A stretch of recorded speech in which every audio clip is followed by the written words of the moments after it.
It being 2 minutes to 7, we will bring this Facilities Committee October 24th to order. We don't have any minutes, but we will have them in November from last meeting and this meeting maybe. Yes. Okay, so I will move right on to old business, and we will work on the facilities feasibility study update from KCBA. Sure. Thank you. Thank you guys for having us tonight. Sure. I've met most of you. I'm Mike Kelly, that's Jeff Matchik over there from Snyder Hoffman Engineering. So we spent the last couple of months now going through and touring your schools and seeing all the things. Seeing all the cubby holes. And seeing all the cubby holes and seeing a lot of really terrific updates that you've been doing over the summer. And really, in our estimation, a lot of really nice facilities. As you'll see in the study, really the larger summary is you're starting in a very good place. You have some great buildings, you have a lot of space, and that shows kind of the continued maintenance that you've been doing. The short-term stuff just over the summer with the Giza projects, obviously the new middle school, provided a lot of space and a lot of opportunities that we don't always see at other school districts. So we are going to go through and nitpick a lot of other things. You kind of hired us to give you a list of things to look at, so that's what we're doing. But really, you're starting from a really good place. So tonight, we kind of wanted to throw a lot of information at you, a lot of things that we saw, talk about some options that you may be considering that you want us to go and study. We've kind of thought of a few, but we wanted to really just kind of throw the facts at you tonight. And then come back next month with some options that we've started and some options that you guys may say, hey, did you think of this? And what about that? That's really what these studies are about, throwing a whole lot of options and ideas on the table and seeing which ones work best.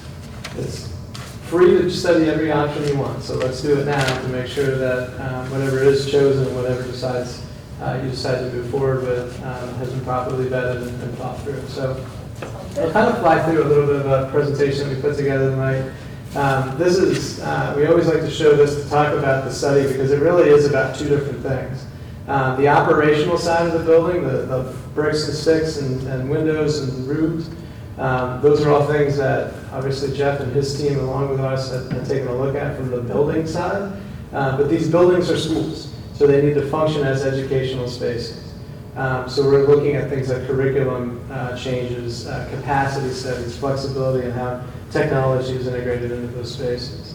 The focus was finding goals, educational goals, as well as facility goals, analyzing the buildings, coming up with assessments on top of all of that. There's a kitchen analysis, there's a pool analysis, there's a sewer treatment plant analysis. There's a whole lot of reports and written things coming your way as well to kind of give Doug some direction.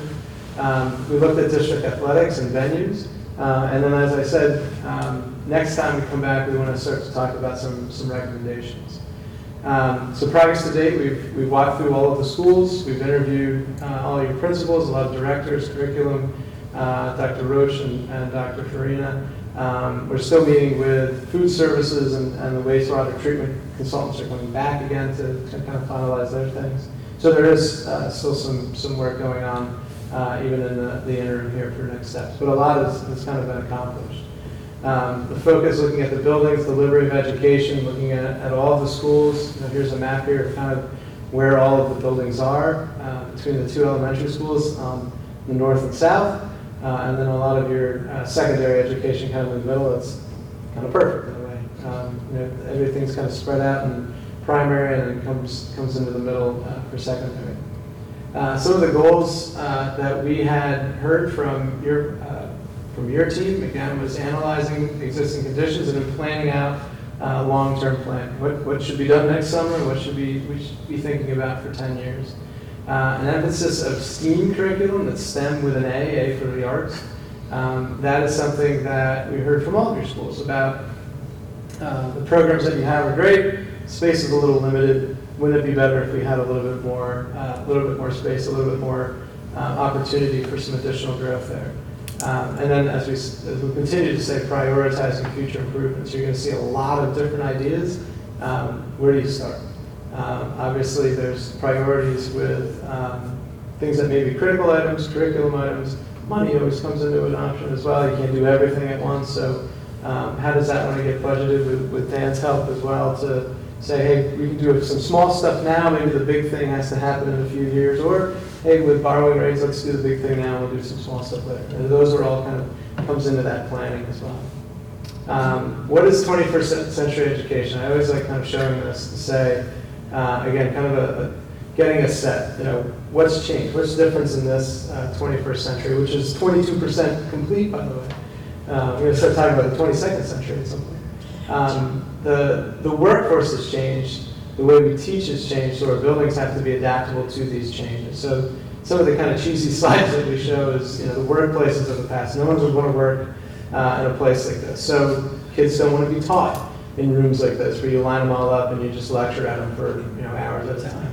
So the environments have changed. It's much more collaborative. It's much more small group working. You may see kids working in small groups off to the side. You may start to see classrooms that close and then open back up to create areas where kids can go and you guys go and work on this, making sure that visibility is maintained, making sure that supervision is maintained. So these are some of the environments now that we see. It's not the 30 kids stuffed in a small classroom looking forward. It's a little more collaborative, a little bit more free and open. Teacher as a facilitator, not a lecturer as much. So we still need classrooms. We still need desks and chairs. But we want to make sure that we are also providing these types of spaces in our educational environments. So as I mentioned, what we heard directly from principals and staff was a need for some additional project-based learning spaces in primary schools. Things like, especially in elementary school, you spend all day long in one room. Wouldn't it be great if we could break out and do some projects and other things? The reason elementary school classrooms, I think, are always so congested is because they're teaching everything in one space. So of course elementary school teachers have boxes of things all over the place. So in some examples where there's a project-based learning space or a STEM room, I don't have to take all my stuff over there. We can go to another space that has scissors and crayons and glue and Legos and all kinds of other things to kind of work on those types of spaces. So the ability to break out from that classroom to do some of those things was desired. You had that system started in your flight initiatives, so that curriculum is there, but in a lot of cases it's put in a room that was empty. All right, great. Well, there's not enough storage in that room for 25 kids, let alone 450 kids, which are all going to that room for that type of curriculum. So again, a lot of this was expanding on things that are doing well, like arts and sciences. The high school needs to be a little updated for more modern educational teaching. We'll get into that. The science labs were pretty small, and so that was a big focus on the high school committee. And then traffic and vehicular concerns at the middle school and high school, which I'm sure you guys are aware of. So we'll talk a little bit about that. So in the report that Doug has, and we've started to disseminate, and it's online, I'm going to go through these a little quickly. These are kind of the bullet points of a larger, thicker, if you're having trouble sleeping type of report. And we're I like those kinds of things. Exactly. Started reading your report, and I fell asleep. Looking at all of those things of the building as well as some of the educational components, but in this case, kind of focusing on things like functionality, condition. HVAC is always a big piece, as well as safety protocols. A lot of that has obviously changed as well. So when we talk about building safety, we talk about things that you don't always think about, like just having an identifiable front door. You pull up to Marlboro, do you know where the front door is? You guys just spent some time fixing that up, so that works really well. At Hereford, there's parking along the sides and things, so where is the front door? I get confused sometimes. Right, exactly. So, you talk about the high school as well. Where is that front door versus where parking? So some things, that we don't think about, little picture, that are important as well. Fencing and playground spaces. Locked doors. I say this example a lot of tragedies that happened in the past. There was one today. Shooter couldn't get in the building. It was locked. Fortunately, there were still 2 tragedies, but they couldn't get in the building. The doors were locked. in some of those other ones, you probably standing, the doors were unlocked, they were propped open, things like that, where we just have to make sure that we're engaging the safety protocols that are already for us as well. So yeah, unfortunately, there was another incident today. So when we look at a couple of things, again, quickly, we're showing some bigger things in the larger report. Things like at Hereford, as I mentioned, there's a lot of places to kind of go in and out of that building. So if teachers had swipe cards, it would be a little easier to get in and out as they're coming in and out the playground areas and things like that. Oftentimes, if they're going outside the playground, you know, they were to bring a key or they need a key to get back in, I'll just prop that door open so then we're done, we'll come back in. In Marlboro, there are a lot of doors that have actually kind of swelled over time and are closing, but they're not latching when they close. So you have to kind of remember, hey, pull that door closed. We've worked with school districts just over a summer that just went and replaced all their exterior doors. You know, it's not a big project, but that's something, you know, again, safety first is locking the doors, protecting the perimeter of the building. So that was something that we had kind of pointed out there. The fourth and fifth grade center, they have that really nice open courtyard, which has a lot of opportunities, but it's also an opportunity for a member of the public to kind of get in deep into the building. Dumpsters right up against the walls there where classes could be. There's another thing to kind of point out and say, hey, maybe we want to move those, maybe we want to secure that courtyard a little bit different. At the high school, obviously, you know that you have the separate area from the main entrance. Once, you know, one, find the front door. Two, you've got the security station there that's separate from the admin space. Now, some of that's a result of the fact that that's all on multiple levels. So what you have is good in the fact that you have that station. But still, as a parent, if I'm coming in to meet a principal or a guidance counselor or something, I'm coming in, I'm getting checked, but then I'm out in the middle of the school kind of roaming around. So it kind of requires, you know, staff to escort people. You know, not necessarily ideal, but working in your existing conditions there. Another thing we always want to focus on, especially even before COVID, but after certainly, is improved indoor air quality. Oftentimes in the past, it was just, you know, throw a heating element in a room and heat it up. Well, that doesn't recycle the air. Air conditioning is the same thing. You throw a window unit in the wall and you're just blowing cold air in the room. Well, that didn't really address CO2 monitoring, reducing harmful carbon dioxide, other types of things that could be better cleaned and filtered in classrooms. So those are some things that Jeff and his team kind of point out at times to say, hey, here's something that it's heating and cooling, but it's not really meeting current energy codes and it's not meeting current indoor air quality codes. So into the individual assessments. As I mentioned, our first impressions was you're starting from a really good foundation. Again, you've got a lot of space, you've got a lot of well-maintained buildings. You know, the Giza projects over the summer are fixing the things that are very important. The infrastructure pieces to the building. It's not a showy project by any means, but certainly very, very important and leads to a better report coming back from people like us. The capacity is adequate for the enrollment you have. In fact, you have a little bit of space, especially at the elementary schools in the 4-5 center, and we'll talk about that. Clearly, the middle school is in great condition. It's hard to say anything bad about a brand new building. There are some better not. Yeah, right. There are some site concerns there, obviously the traffic between it and the high school. Yes. But the building's in great condition, as you would hope. The high school and the campus we saw kind of had the most needs and the most, but also the most area for improvement. It's your biggest school, the school that has the most kids in it at any one time, and a school that, other than some of the Giza projects of late, hasn't been renovated or modernized in quite some time. So that's, you know, again, kind of an easy target, and we'll talk a little bit about that. And certainly the campus needs, because that's where most of the fields and things are. There's a lot of suggestions there as well. So, reports. Again, lots of paperwork. You're going to see what's called a Facilities Condition Index, FCI. Basically, we rank a whole bunch of categories, and then we rank them 0 meaning it's in great shape, 5 meaning, whoa, you got a critical issue. Really, the only 5s that we saw here are things like building code issues, ADA compliance issues, and things like that. Those are things to address sooner than later. you have scores ranging from, it's really from 0 to 100. So when you have a 2, this is kind of like golf, you want a really low score. A 2 for the middle school, which again, you shouldn't have a lot of needs there, versus a 52, let's say, for the high school. So again, that was an area that we saw that needed a little bit more work. So things that are ideal, good, suitable, fair, most of the buildings are in fair. The high school is starting to move towards the higher end of fair in several categories. And you'll see how there's ways to kind of diminish some of those things.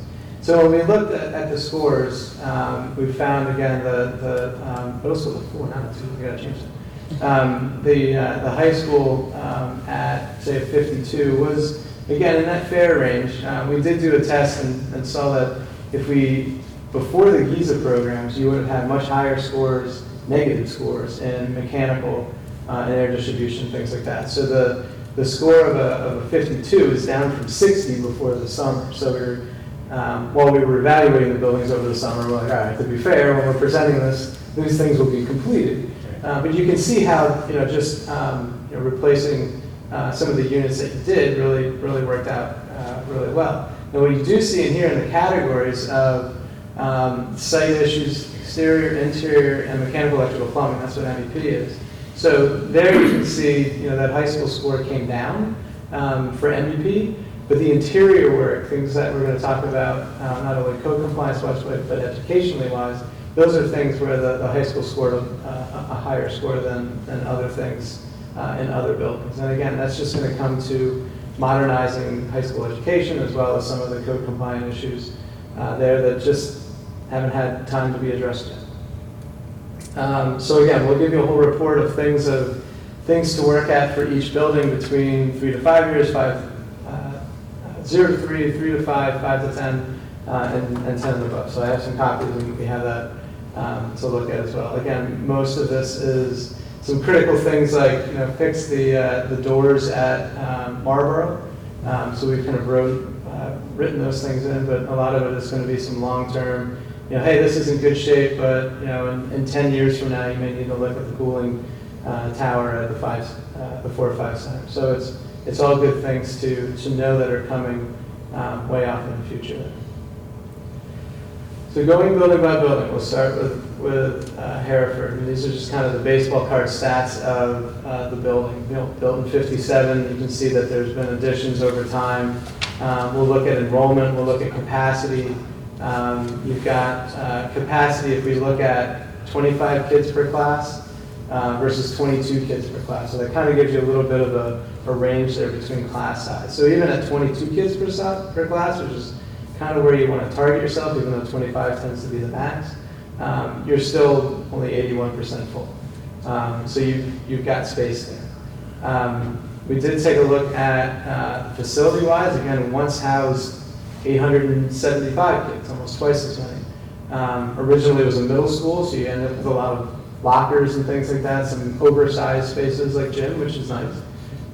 Again, the concern about the doors, some need for, I know there were some security cameras added recently, there's always need for more. And kind of looking at the locked vestibule there and allowing that to possibly go direct into the admin suite, just like you just did at Marlboro. Haverford could look at that as well. Comments that we heard, it kind of feels old and dark, a lot of orange and 70s.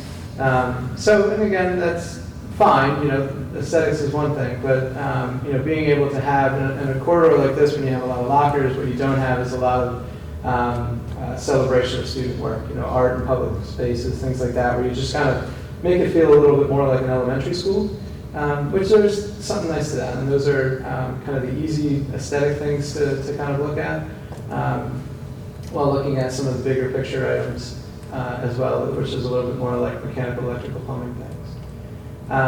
The educational analysis, you do have your autistic support here. 2 classrooms, only one of which has a toilet room.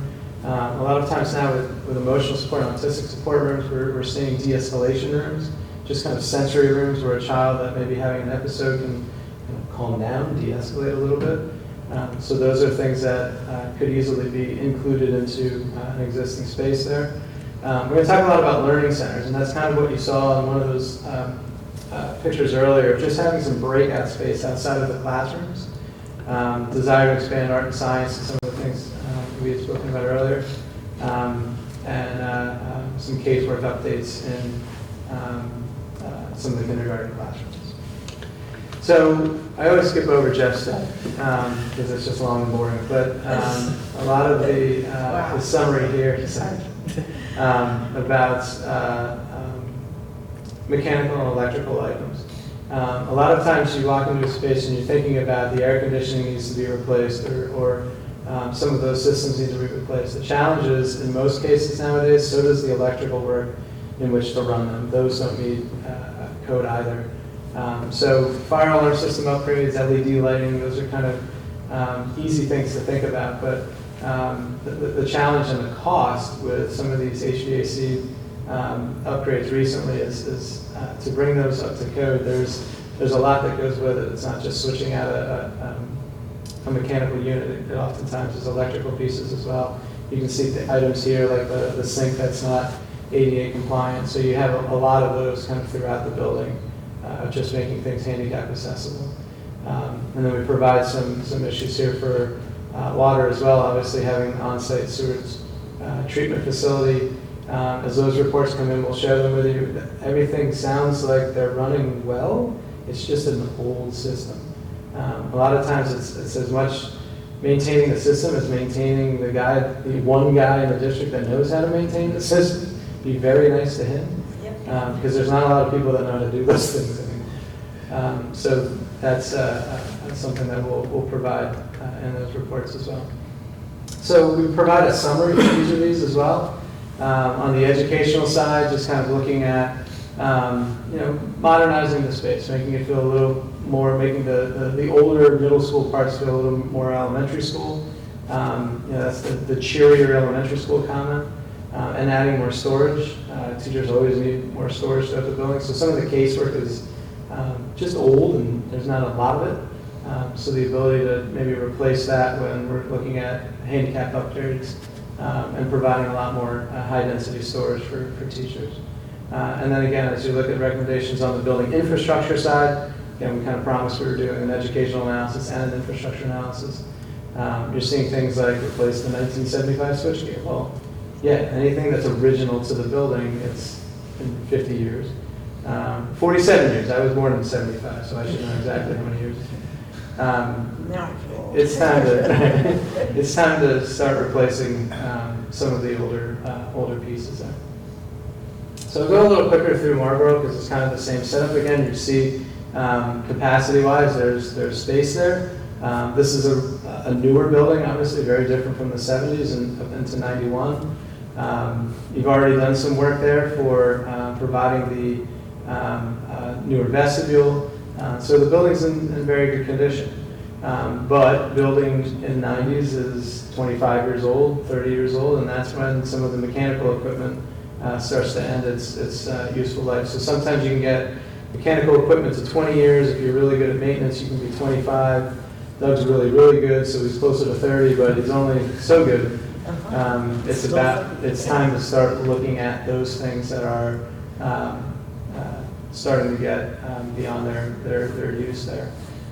One thing that we saw and a suggestion that we could start to make was looking at traffic patterns. One of the things we always try to do that Hereford does pretty well, the middle school does very well, is separating buses and cars.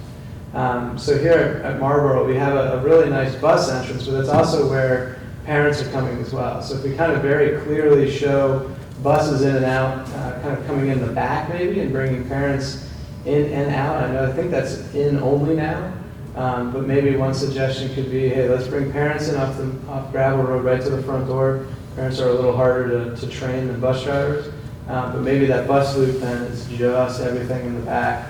That way all the kids are still going to the front door of the school here, whether they're on a bus or a car, but having that ability to kind of visually separate the two, and if possible, start to bring parents back out the main entrance. This way they come in and they come out the same entrance, and they try to stay away from buses as much as possible. There's some nice hardscape play in the back of the school, but that's really starting to crack and kind of fall apart a little bit. So again, we're this gets into you asked us to make a list, so it's on the list of things to look at and repair. Most school districts have some sort of roofing job or a paving job, every other summer or so. So that just needs to be added to the list there. Again, inside the building, it's very nice. There's certainly opportunities there as well for some learning centers of maybe just taking a classroom in the middle of a long hallway and taking the wall down and making that a space that everybody can kind of go to. You've got 6 classrooms, take a classroom out of the middle, now you've got 5 that are all surrounding kind of a center core space. Maybe do that once on each floor, and now all of a sudden you're taking the same building and just modernize that to create some areas for, say, K1, 2 on the first floor and 3, 4 on the second floor, to have some learning opportunities and learning centers, those kind of breakout spaces.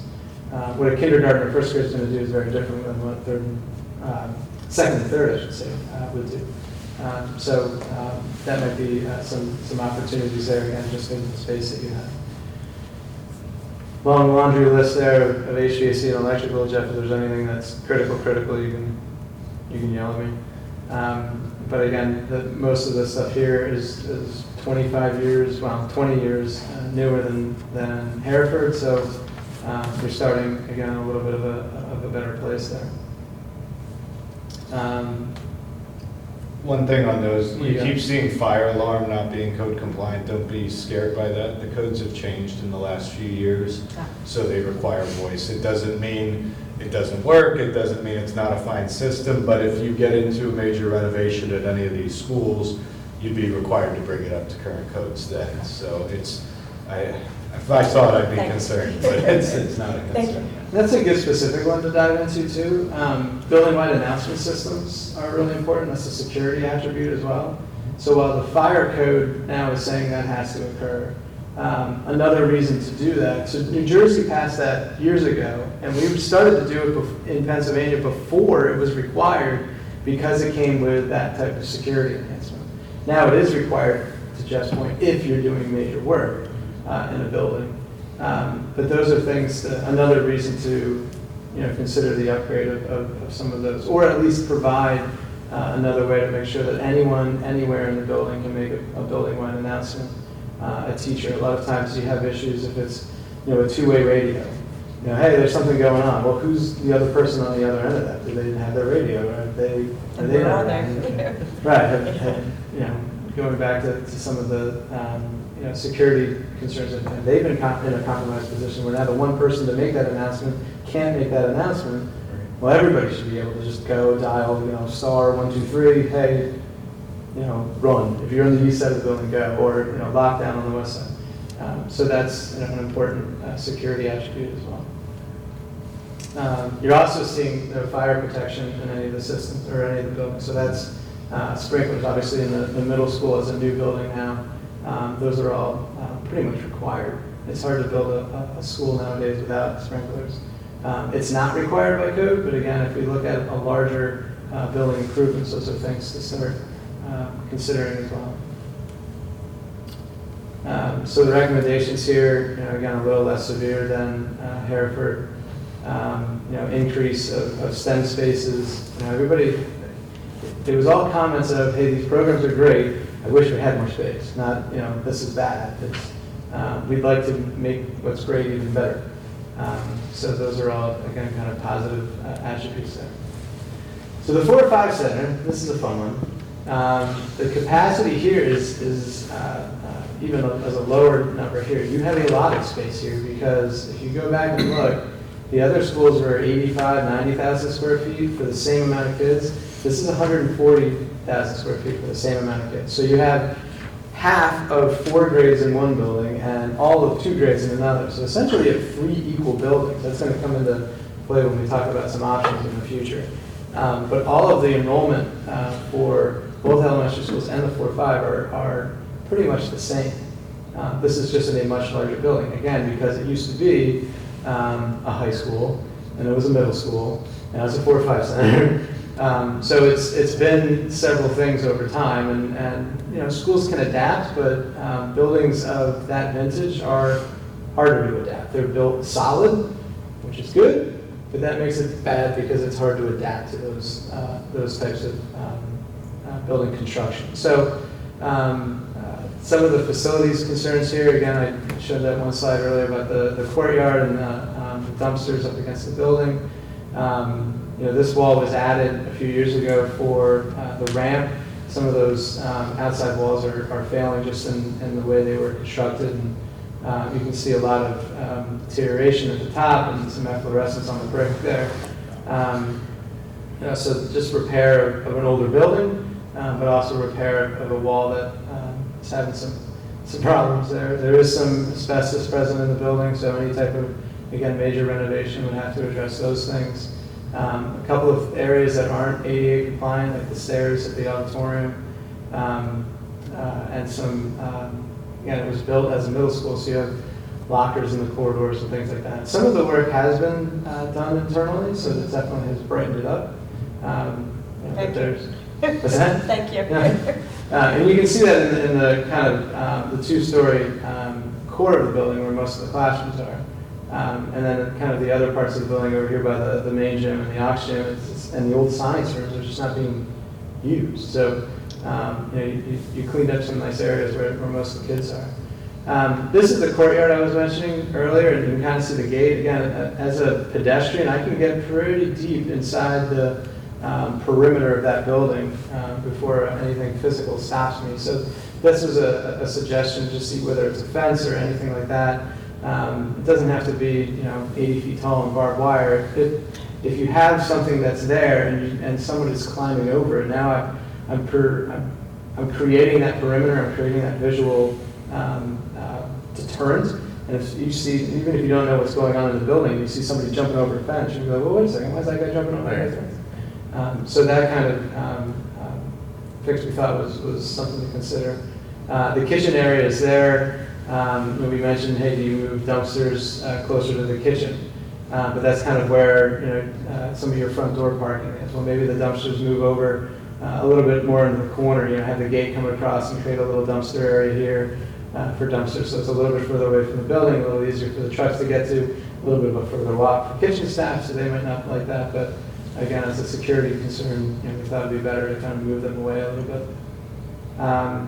Inside, again, you have large volume spaces, which again is not a bad thing. Large auditoriums, 2 gyms. You wouldn't typically see that in an elementary school, but hey, that's great. Let's utilize those spaces. The library, as I said, recently has been carpeted. There's a couple of nice things that have been upgraded in some of those areas. And some of the special education rooms just wanted to have, again, bathrooms, de-escalation spaces, maybe some cooking spaces and things like that for that type of program.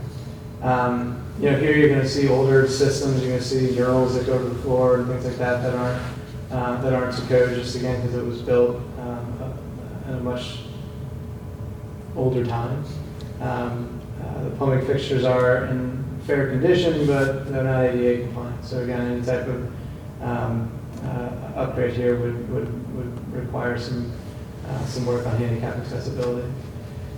So the summary here was you have a better ability to utilize some of the central space for learning spaces. You've got a lot of extra space, so use it. Open some of those areas up. Maybe create larger than what you had had before spaces for STEM, for flight. If typical is 1,000, but you have 1,400 square feet, use it. Maybe consider, we're going to talk in some of the upcoming recommendations about the area of the building that could be used for maybe an outside partner, the gym area, the old science wing, things like that maybe pre-K or some other outsource. If you have extra space, you can use it or you can rent it. So that maybe there's an opportunity there for some considerations there. And again, just kind of where we went from Hereford to Marlborough and got a little bit better, here we're getting a little worse because we're, again, just dealing with an older building. So some of the infrastructure needs here are a little bit more severe, and because it's a larger building, there's just more of it to do. We thought this was an interesting analysis of just kind of showing the boxes. Again, the Hereford, Marlboro, and the 4-5 center all almost have the same amount of kids. 43, 440 and 480. It's pretty close. But when you look at capacity in the mid-70s, which is very comfortable, here you've got a lot of extra space. What we found in some of the options that we started to look at, you have some space at both elementary schools. You have a little bit more space at the 4-5 center. A question that may come up later, it's not like you could shut any of these down and just throw everybody back together again. That was the whole reason you built the middle school, was that things were overcrowded. If you shut something back down, you're going to run right back into that problem again. So while there's space, there may not be enough space to just go, all right, shut one down and throw all the kids back into the 2 schools. So that's some of the things that we've taken a look at. Square foot per student as well, 188, 175, those are all good numbers, and then almost 300 there. So again, kind of stating the obvious in a way, but there's a lot more room, even though it's the same amount of kids at the 4-5 center. So a couple of things to consider, some options that we came up with a group that we want to explore again next time, but things for you guys to consider and add to this list. Renovating the 4-5 center. Do you close 4-5 and you'd have to expand both elementary schools to go to essentially back to 2 K-5s? Do you close the 4-5, expand the middle school for 5th grade? Our initial thought there was you have a brand new building that's perfect. I don't really want to change anything, and you'd be bringing 250 more parents and cars to a place that already has some traffic issues. And the other option was, do you replace it?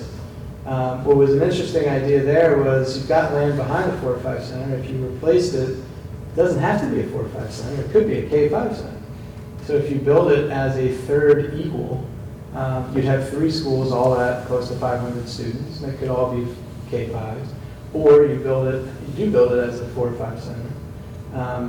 Obviously, building a new building is the most expensive option of all of them. So there may be other options as well, and that's where we want to, this was our first thought of, you have space at 4-5 center. The least expensive option up there is number 1. But I wanted to hear from you guys on what you thought of any of those, or if there's some other options to look at as well. Do you want to pause there for a second and just talk about these 3 buildings? Yeah. Middle school goes quick, and then the high school and the site have a lot more to talk A lot, about. plenty of issues. All right. Well, all right, so when we were building the middle school, the new middle school, part of one of the issues with what's now the 4-5 is that it was not conducive to learning. And I think we made it okay for 4th and 5th graders. We did that. So I'm going to tell you that I think our community would probably not want to do that and renovate our 4-5 center, only because, like I said, we were told it wasn't conducive to any learning. No kids could learn. No kids could learn there. So, and that's just my initial thought. I don't know that we have the budget to build a new elementary school. Right. When we show options, that's different than a recommendation. So I want to point that out. No, No, we understand that. It's just that, over the past 7 years, there's been a lot of controversy with this. Some of the things that I'm sure that we'll see with the rest of your presentation is the fact that you've evaluated the schools and you rated it as to what needs to be done immediately, near term, long term. I'm sure there's going to be things on that list that have been on that list for a number of years.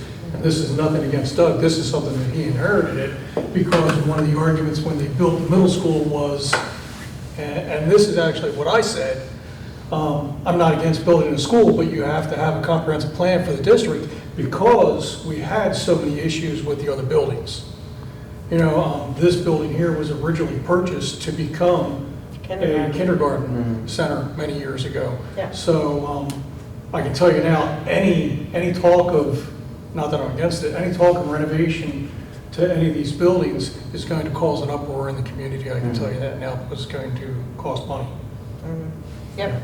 But we do need to do things, so we need to listen to our options and decide upon them. But I'll just tell you that's where it's at right now, as far as a good portion of the community sentiment. Renovating the 4-5 center, as Melanie said, we're told, oh, it's not good. We can't do that.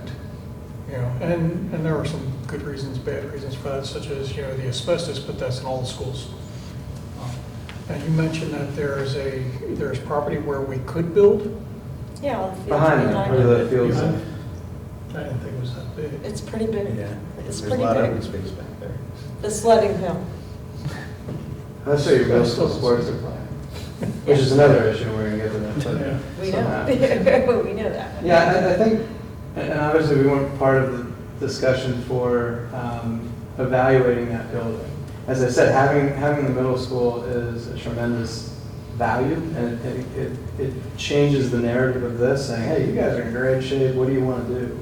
The 4-5 Center acted as a school for a long time. I don't think it's a bad environment for students by any means, and We obviously. didn't think so either. Well, but it's, I didn't think so. but if you have 2 grades in there, you have room. If you put 3 grades in there, I can see where that gets stuffed. And certainly if you put 4 or 5 back into the other 2 elementary schools, you guys would burst at the seams.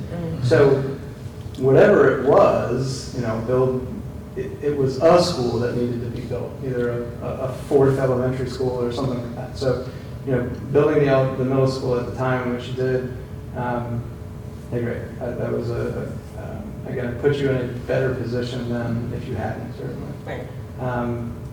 Can you renovate the 4-5 center and make that a nice building? Absolutely. It's inherently a little bigger than you would need for 450 kids. So is there part of the building that can be used for community function? Is there, there's nothing wrong about having a larger gym, a middle school sized gym for an elementary school. It's just going to be a little bit of a bigger building. It may cost a few dollars more to operate, but again, it's going to be a lot less expensive long term than building a brand new one. So what's nice with renovations, I always say, is you can do them in time. You don't have to do all of it right away. You can do things a little bit too. If you're building an addition or building a new building, you have to do all of it. You can't just build the shell and then leave it. So that's where the expansion of the middle school didn't seem like the best idea. Just again, you're adding more traffic. The building's great. Why? Let's not mess with it. Mixing 5th graders into a middle school can sometimes be controversial as well. So 4th and 5th is a good mix to either stay together separately from everybody else or put back in with the other elementary schools. When the 4-5 was a middle school, 5th grade was in there. It was 5 through 8. Yeah, it was 5 through 8, and but they had different schedules and they were in a different part of the building. I happen to have a kid that went there during that time, so. But that's where, again, if you see the capacity of 57%, you had 2 more grades back and you'd be at 114, so that something was bursting. And even putting 1 grade back into the elementary schools, I think there were 2 classrooms available at Hereford and 1 at Marlboro. So there's 3, but you need 9. So you still need to do something there or at both. Right. So we did start looking at options. You know, looking at that from closing one requires you to build something. So it's just a matter of where. Middle school, both elementary schools, a new building. I don't know that the 4-5 center has to be. I wouldn't say it's not safe or it's not conducive. It could you're doing a very good job there now. So that's why that is an option, is to renovate. And again, when you're talking to committees and the board and the public, it's like, well, this is the least expensive of these options. And we can build a new school if you'd like. And again, renovating, you can do some of those things kind of over time when the budget's allowed. Okay. Makes sense. All right. Anybody have any questions? Questions, guys? Yeah. Did we do any type of demographic study as to what's coming down Yes. over the next few years? Okay. That's going on. That's what I thought. I'll spoiler, you've gone down, you're coming back up. So basically, you're going to be We're pretty going much to level. plateau over the next Right. 2 years, and then after that, it drops. You went down 2% over the last 10, you're going to go back up 2% over the next 5. So it essentially is staying Okay. somewhat even. I think you gain 70 kids over the next 10 years. But again, you split that over 12 grades, you split that over 10 classrooms, that's a half a kid in each classroom. So there's no Right. reason to Yep. build anything or do anything that way. It's good to know, because if you're decreasing, increasing, and staying the same, those are. This is kind of what was all said important 6, things. 7 years ago when we were Yeah. going into the construction project. You know, and that was the debate, do we renovate the existing schools, do we build a new school, and let's just move forward. Yeah. We'll So- move forward now. Thank you. So I'll get to that at the end, the enrollment piece, but that's, again, essentially what, and that's another book. That's essentially the conclusion there was, whoever you lost over the last couple of years are starting to come back. So again, the middle school, we can kind of go quick here. It's an exceptional shape. It's a very nice building. Lasts a very long time. The couple of things that we had noticed, or had mentioned as well, was the practice field there is too small for competition. Yep. Some of that's being used as for practice, and it's a nice piece of grass out there. But for any type of athletic sports, they're all either sharing some space at the high school or being bused over to the 4-5 center. So a little bit of concern there about just busing and ending school and taking some time to get over there. Some lost time from the end of school sometimes to be bused over. Very few items here. Again, everything's in very good shape. This building is sprinklered. It's fully ADA compliant as it would have to, and pretty much meets every modern building code as you expect a building from 3 years ago. Yeah, right. Quick question, back on the other slide, it said the safety concern about the amount of glass on the entrance slide before that. Considering the amount, yes, there, your second bullet point under the existing facility amount of glass, classroom entrance is a safety concern. Would the amount of glass in the classrooms on those floors also be a safety concern, or is it just entrances? No, so the concern there was from the principal. Now, what we had talked about there was that you do need to see this here. By law, you need to have visibility into classroom. Yes. So a lot of times you see, teachers put paper and stuff all over the place, which you're not really supposed to do. So, visibility kind of goes both ways. You want to be able to lock down in a corner where people can't see you, but during the day, the principals and staff and security should be able to walk by and see that. So I'll go back and look at my notes again to see if that was too much glass or not enough glass, or what the safety it's too concern much. was. Doug and I have talked about that lots of times. But I think she was concerned a little bit about anything on the first floor as well. That's when you just look at cameras establishing a perimeter around the building. During the day, there shouldn't be people walking around the school. And if there are, that's when you see that and you go into a locker. So that's, every building has a first floor. And that's, you're just going to. That one just sells a lot of glass. Right, I think that the difference there was coming from the middle school or from the 4-5 center, we shouldn't have any of those things. Right. So there's more, which isn't a bad thing, but it may have been her concern. Are you seeing schools install bulletproof glass? No. So what we'll do a lot of times is have intruder-resistant glass. So it's a film. The reason for bulletproof glass is it's really expensive, and it's very hard to have in a door because it's so heavy that there are code-compliant issues with how much force it takes somebody to open a door. So you put bulletproof glass in it, the door's too heavy to open. We were in a school recently where they put in bulletproof glass security stations. So you walk into the school, it's like single pane glass, not even insulated. You go in, there's a very nice woman that's in this big, thick, bulletproof glass space. Right next to her are the doors into the school. They're not laminated, they're not bulletproof. It's like, well, you spent a lot of money securing the security guard, but not really the rest of the building. So it's really cost prohibitive and a code issue to put bulletproof glass in everywhere. So the intruder-resistant glass, what that is a film that prevents people from getting through. In school security, the goal is to slow people down. So if a bullet could get through the glass, the person can't get through the glass. So we just completed a school at Plymouth meeting where actually one of the panes of glass showed up broken. So they brought a new one out, but we had this pane of glass there that had this intruder-resistant glass on it. So we found the biggest construction guy we could find, handed him a hammer and said, "Go at it." Couldn't get through it. He's just breaking and breaking and breaking, and it shattered and it cracked and had all kinds, but you couldn't break through it, and that's the goal. You're trying to slow somebody down and stop them from entering the building. That's something that's much more affordable.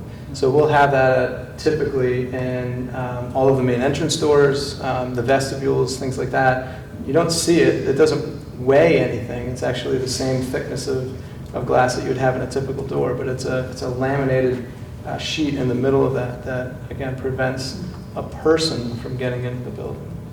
Peg, we've installed that film on every one of our main entrance vestibules, including the middle school. Yeah. We had an incident in the elementary school recently, local, and the person became very upset in the locked vestibule and was punching, kicking, couldn't get in. The doors were locked. They went into a lockdown. The glass had the shatter-resistant glass on it. Police showed up in a minute, took the person away. That's how that's supposed to act, is just stopping them from getting into the building. Thank you. So again, the list for the middle school, as you would hope, would be pretty quick. So then you get into the high school. Built in '68, and then, like a lot of schools in Pennsylvania, added onto, and then added onto, and added onto, and added onto. The finishes inside, I mean, this is not the new school. So you've got kids coming out of a brand new middle school and going into a slightly older high school. Finishes, as we said, just like a Hereford, I mean, that's aesthetic, but it's also kind of the feel and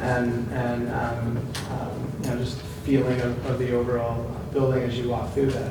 A lot of older design, long hallways of metal lockers, and not a lot of natural light getting in the middle of the building. The secure vestibule that was added here is along the side there, and then the administration is upstairs. So while again it's important to have a security station, there's a disconnect between it and the potential faculty that an adult or a visitor may be coming to see. The nurses suite is up there as well. So if I'm a parent coming to pick up a sick child, I'm either then going into the building, or that child is then coming out through the corridor, passing other sick or not sick people, heading for the front door.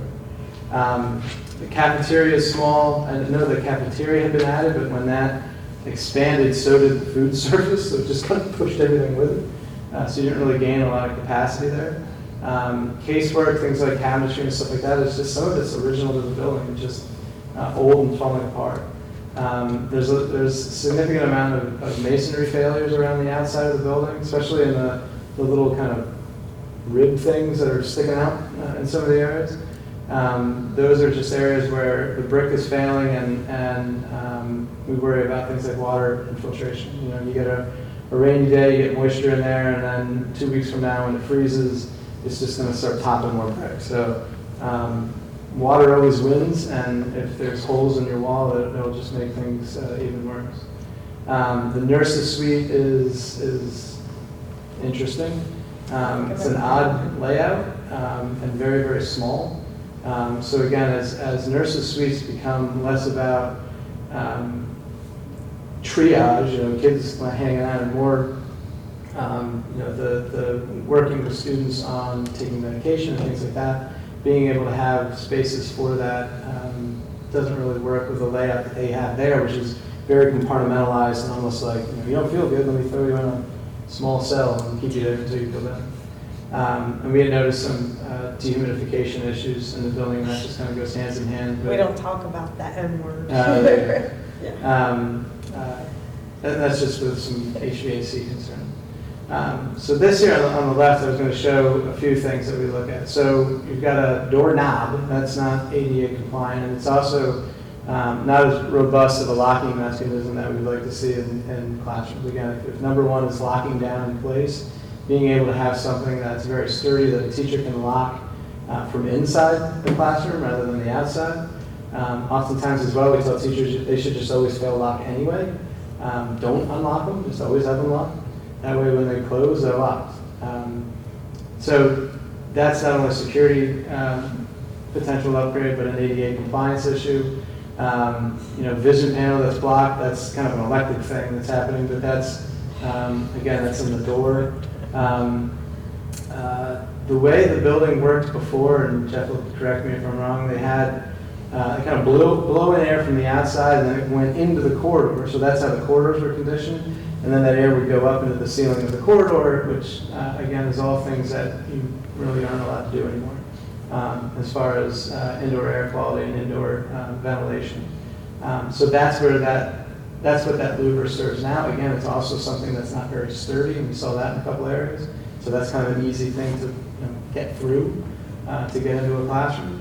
And we saw a lot of classrooms that had floor boxes, and a lot of them were in some bad shape. So there's concerns there about kids messing with it, spilling something into it, tripping over it. Some were active, some were not. So those are things that are just, we don't really like to see electrical outlets in floors. And we saw a lot of that for rooms that were like old typewriter rooms and sewing rooms and things like that. There's some different ways to do that now to provide electricity everywhere. Science labs, again, were very, very small. It was the very first comment we heard when we talked about the science, or when we talked about the high school.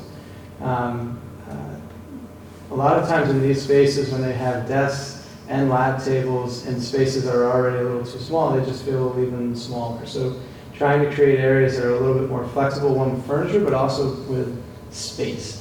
We've worked in a lot of schools where you take a physics lab that's too small and let's just make that biology, and then let's go build a physics lab because that's the one that needs a little bit more space.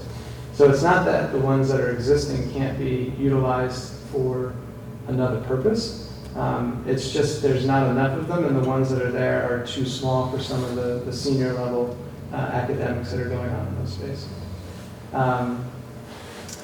You'll see this a lot, that the many spaces not conducive for modern education. Again, it's that slide we showed early on, where every classroom is meant to sit and be lectured to. There's not a lot of space to move around, especially in middle school or in high school education as well.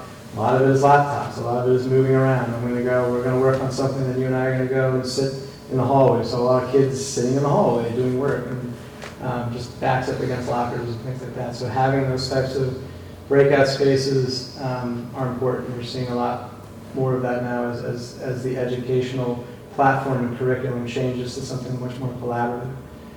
STEM and technology is kind of, again, that stop to do STEM or stop to do technology, because the only technologies over there, it really should be throughout the school and not in just one room down the hall and around the corner. So opening those things up a little bit more.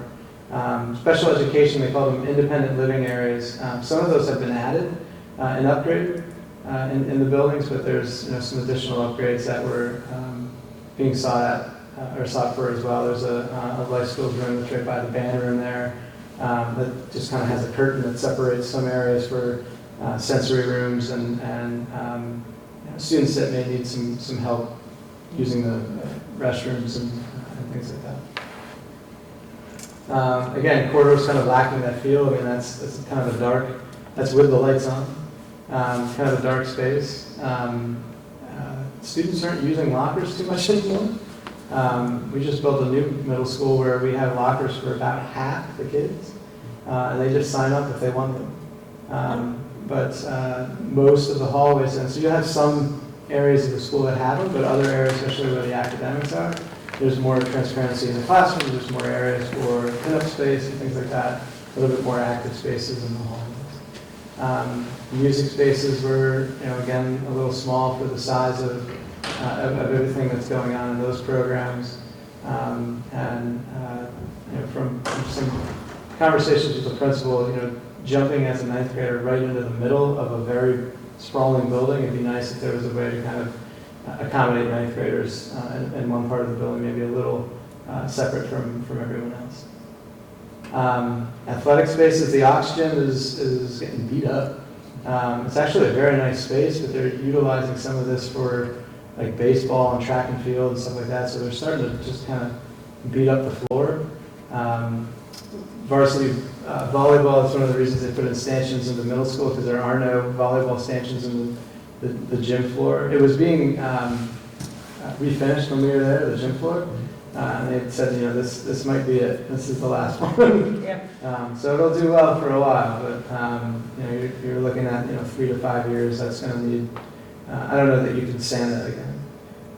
Locker room space, football always takes up a lot. Fitness rooms, not enough spectator seating in an auditorium. So that's another report that's in there as well. Is everything about the pool, everything water related, but also looking at the deck and just trying to provide more seating in that space, which would be pretty difficult. It's hard to expand that or add more seating in some areas.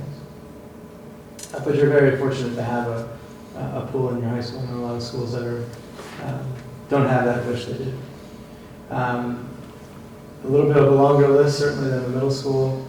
A lot of the light fixtures had been retrofitted with LED lamps. So the difference there is that you took tubes out. See, these are fluorescent tubes. So you replaced the tubes with LED tubes. That's different than an LED fixture. The fixture is, full kind of 2x4 or however big fixture that's got, it's wired differently. It's actually like a computer board.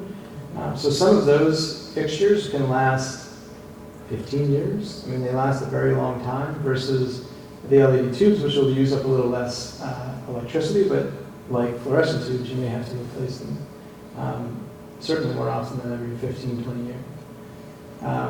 Some of the wiring in the classrooms we saw was, again, back in the 60s, they put 2 outlets in every classroom, and that was it. So a lot of them are, extension cords and the power strips and the other power strips. So there's kind of concern there about wiring. So, as you look at some of the older portions of the building, and we say, hey, let's upgrade some of the HVAC areas, or HVAC issues in some of these classrooms. There's going to be a lot of electrical work that's going to be required as well. There's going to be plumbing work that's required as well. So as soon as you try to do the right thing in one room, it escalates into, well, that needs to be upgraded, that needs to be upgraded, that needs to be upgraded as well. So And a house like that one. right, exactly. You just chase the problem. Yeah, every time you took something down, you had to fix 14.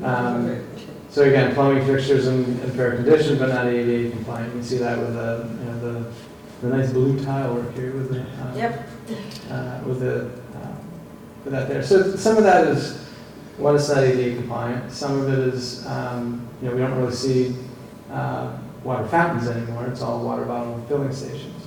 But just even that kind of look of older tile and stuff like that just kind of dates the building and just kind of sets it as, hey, we're young kids in an old building.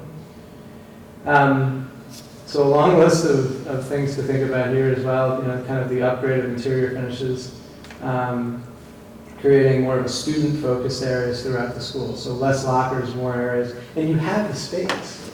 So again, some of the options that we started to talk about. The library's huge. It's a big, heavy, dark wall there for some of those offices before you get around all that to the library. Wouldn't it be great if you knocked all that out? You think about going to the end of the hallway there and just seeing all of that open space, having some STEM rooms and some computer labs and things like that, now much more open. So that's already there. It's just a matter of kind of pulling the wall away and going, look at the space. So there are some easier things to look at there along the lines of maybe some other larger things that may need to occur there as well. Do you want to stop on the high school before we talk about athletic fields? No, go ahead. We'll do this kind of quick. So athletic fields are generally in very good shape. Some of the concession stands, ticket stands, and certainly the restroom facilities for the stadium are what's lagging a bit. We talked about the middle school kids all going to the 4-5 center. The turfs are in good shape, but again, turf fields last about 12 years or so. All of the good news is, one of the most expensive parts of turf fields is all the stuff that's underneath. That's all fine. So when you go to replace it, you're just replacing the carpet, the stuff that you'll see and run on. So again, I think they're in good shape. You can probably get some more years out of them, but that's something to budget in the future. We've been saving for that. Right. Yeah. It's not the same price as starting over and building, like if you're going to build a turf field at the 4-5 center, but there is certainly some expense there. So when we looked at all of the fields you have, and you have a lot, they're scheduled throughout the high school site across Walt Avenue. You have the smaller field, we didn't label that because it's really not being used as an athletic field, but it still can be used as practice. And then this area down here, which are three fields that are actually on county-owned space. But there's a lot of fields here. It's actually, again, very fortunate the amount of stuff you have. Everybody always wants more. But you have a lot more than what most do. And for all of that, you have one tiny little toilet facility in the corner there. Yeah, we know. You have the potential for some maybe field houses in some areas that could, kind of cluster around several fields together and cluster around several fields together there. We'll kind of show one idea here for, we know that there were some parity issues between softball and baseball. The fields are fine. They're both well lit. But having access to them, it's not the end of the world that they have to cross the street, but if you're providing, storage, batting cages, dugouts, things like that, that's a little more one-to-one, certainly if there's a focus there. The fields that you have, the first two fields are enclosed with a fence, which is great. And they're, in very good shape. Again, you just have that one little area for existing toilets. You have the concession stand there. You have this really nice walkway to get down to it. So our thought was maybe place a field house there. Dr. Roach actually said he liked the idea of placing it here instead of there. Either way, it's a nice idea because you already have the pathway, you already have the concession stand, you just need toilets. You need locker space, you need storage. So if you had a space here, that could be served by everyone coming to park here, coming down and entering, paying a ticket to go to either one of the games.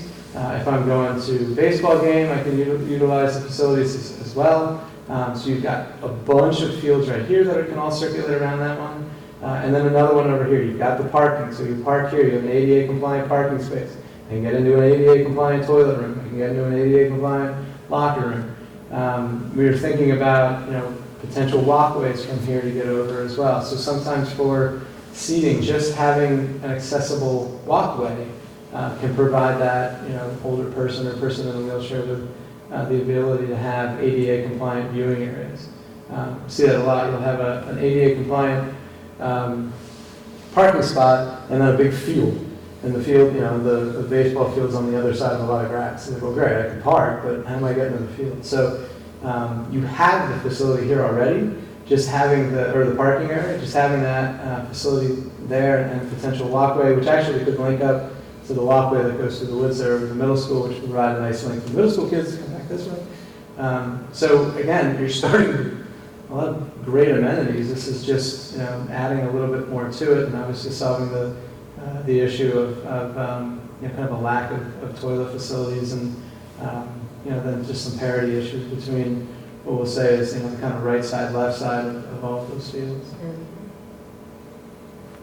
This kind of shows, again, kind of an interesting piece to that. You've got all kinds of good neighbors. Yeah, we know. So there's a few people to talk to along the way Yep. when placing things in. So that's kind of an interesting piece to that. Most of the high school is in Red Hill, as well as the new land that was purchased as well. So most of those kind of conversations about any major work that we've done at the middle school, or I'm sorry, at the high school, or on road access, they would all be through Red Hill. Here's that high school property line, the Montgomery County property below it, and then the recently acquired piece to go out to Main Street. We'll talk a little bit about traffic here. So you have existing traffic lights along Main Street, which is a PennDOT state road. One thing PennDOT hates to do is add more traffic lights on their state road. So while you have access now to that site, it may be difficult, it may be a bit of a challenge, let's just say, to talked to PennDOT about adding a potential traffic light. You are going to have a lot of fun when that bridge goes down. We know. So when that happens, Red Hill did say you could use the emergency access only that you've been using to come out that way, which I've is certainly actually agreed needed. to So that. you're We have an MOU. Good. It's being reviewed by legal right now, Okay, but good. that's only during When the the bridge. bridge- Yeah, Right. yeah, Yeah. or exactly. 2 weeks before the bridge goes Yeah. down or something. Yeah, so everybody can practice. Which is very nice. Yeah. You will definitely, but whether the bridge is there or not, you've got a lot of people coming down one road. So the thought of trying to get everybody middle school to the left and everybody middle school to the right is a nice concept, but it's going to take some work there. You've got 31 buses that are transferring between the middle school and high school. So again, while every parent in the world is coming down this road here, and every kid in the world is trying to get out, and buses are trying to traverse back and forth, it's this intersection which is really tough. And that's kind of, Grand Central Station or Times Square or whatever you want to call it for that part And of the what's property. worse is it's better now than it was. That's- It's better. So we know you have that area that's basically just emergency use only. One thought with the new acquired space is a right in, right out. It wouldn't require a light, but essentially you're taking, it's good bet, you're only taking 50%, but you're taking 50% Right. of that traffic potentially over to this side of the property without having to go down Walt Ave here and into the group with, or Walt Road, into the group with the middle school. And then exiting as well, rather than, once this potentially goes away again, you could open that back up to have at least the eastbound buses heading back out. So I think there's definitely some advantages to having that site and that access. I think that the challenge would be to create, you would need to very much widen this road, which would take away a lot of the space that you have, and probably not enough of it to get in left turn lanes, de-acceleration lanes. To have another light here with the light there would be something that they may not go for. So it's definitely an advantage to have that space, but that's one suggestion that we had, as well as the traffic engineer. Actually, there's also the traffic engineer at Van Hill, so I can help. Had made that as one suggestion. As you'll see in some upcoming ideas, one thought was to add some additional academic space and maybe a new front door to the front of the school.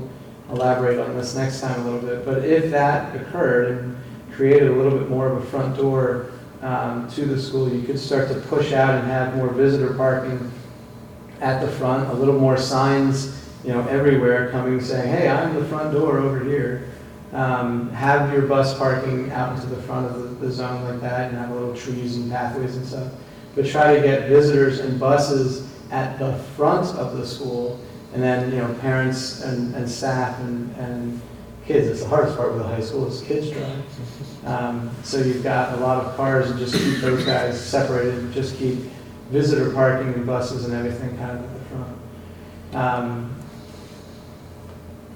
One of the goals of that and creating possibly another vehicular traffic pattern through here was to then disallow traffic from going behind the school. It's nice that you have space back there for maintenance vehicles, but during the day, during sporting events, things like that, that really should be shut down. Again, that's another security issue, just not being able to see people back there. Again, kids or somebody driving through here pretty quick, so having bollards that get set up there where maybe a golf cart can get through it, but not a car. Things like that could allow or disallow traffic from going through. And then if you ever needed to with a delivery or something, you could have removable bollards that could come down. Trucks and things could come in to try to access the back of the building. So one suggestion there was trying to take that avenue away. Another suggestion that would be a little radical, Southern Lehigh just did this, was it's still a lot of cars going in there. Roundabouts are the traffic pattern favor. I put a question mark, to be fair, as everybody's laughing. I just can't believe you left it in there. Yeah, well, we wanted to show things that are working and They're things that coming are back. considered and things that may not work. That's still a lot of cars, and when you have buses going through roundabouts as well, that makes it difficult. Suddenly, it actually splits the buses, so they don't have to go through there. You would have to do that. So I think that area, you own this, so, I mean, can we, other than roundabouts, create 9 different off-ramps and things like that in there? Maybe we go up. But that was another suggestion that just said, hey, what if, if you created an area where traffic continues to move, the concern there is just the immense amount of volume going through there, and then when you mix buses in there, because, and I think that is an efficient way to have your buses, they're picking up middle school kids and high school kids. It's one of the advantages of having both buildings on site, but when they're separate, they gotta go get each other. And so that just creates more concern. In good news, there's certainly areas for sport fields. Now, while that may not be turf fields, that may be your middle school sports fields. Owning that site, it's pretty lightly sloped now, but certainly could be graded to provide, let's call them middle school sports. And whether that's baseball or anything else, we just do rectangles in it for now. You do certainly have enough space, even if you did do the access road here to provide, that's full-size soccer fields. You do have the ability to have some space there again for practice or middle school again. I think the stadium in the back is probably still the stadium. So there's other suggestions, with parking as well coming up too. Rounding this out, talking about this building in particular, it's quite a lot of acreage. You have a lot of Oh, I land. didn't know it was that big. Yeah. Huh. Yeah, it's a I lot didn't bigger. realize it was that big. It goes back into the trees back then. You have 31,000 square feet. That's an important number to remember. Of that 31,000, you're using 17,500 square feet for office space. Some of the available space that we saw at the 4-5 Center was more like 11,000 or 12,000 square feet. So, and of course, guess what? The office people want more space. So even at 17,000 square feet, it's still a little undersized. There's still a few offices that could be added, and certainly storage. Again, you have a lot of space. That's not a bad thing. The amount of space, I get the old roller rink is kind of unique and silly, but it's being used by outdoors groups for science, for cheerleading, for baseball. So having that space cleared out is great. Having that space, you look at, what happened during COVID, you had so much extra room to bring a lot of things to that, a lot of supplies and things. All of the things that your IT director needs when they just have, 10,000 laptops over the summer. I mean, having that space is nice. It's not going unused. So again, could you have a smaller room or a smaller building than 31,000 square feet? Yeah, but that's not going anywhere. You don't have that much space that you could just close and go, let's all move in there. That's just not there. And if you were trying to rebuild that, it would certainly be more than some of the just indoor air quality conditions here. Again, dehumidification of some of these spaces. It's nice. It's a nice building. It's in good shape. It always tends to cost more to move or change any of that than just kind of stay in the area you're in. The yellow there is the unoccupied space. We looked at some of the HVAC needs dealing with humidity. 1,300 square feet. We thought we could easily kind of grab that corner space for some file storage. As much as we all are on computers, there's still a lot of paper files, especially in school districts. So, does the board conference room that's over there go over here in the kitchen, because they said they weren't really using the kitchen much, and then you take that room and turn that into 2 offices that were asked for, as far as an IT office, and I forget who the other office was for.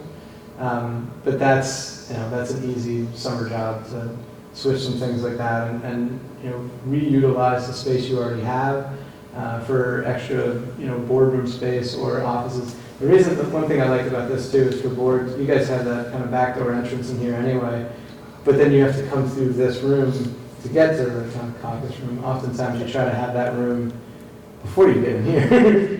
No one wants to have those bad night out meetings, but it is nice if you had that space that you guys could meet ahead of time before you Actually, go most of out. us come through the bottom entrance there. Oh, coming back. Yeah, we through come here. from that Coming side, back, yeah. there you go. Unless it's raining really hard, in which case we have to move.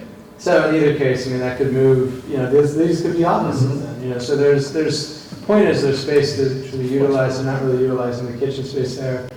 This space is easily claimed, and again, you could even, start to take more bays if you really needed to, out of the roller rink. But again, the space that you have here is in good shape. It's not like you could just fold up and easily move into another spot. Kitchen report, these are all things of equipment you're gonna need.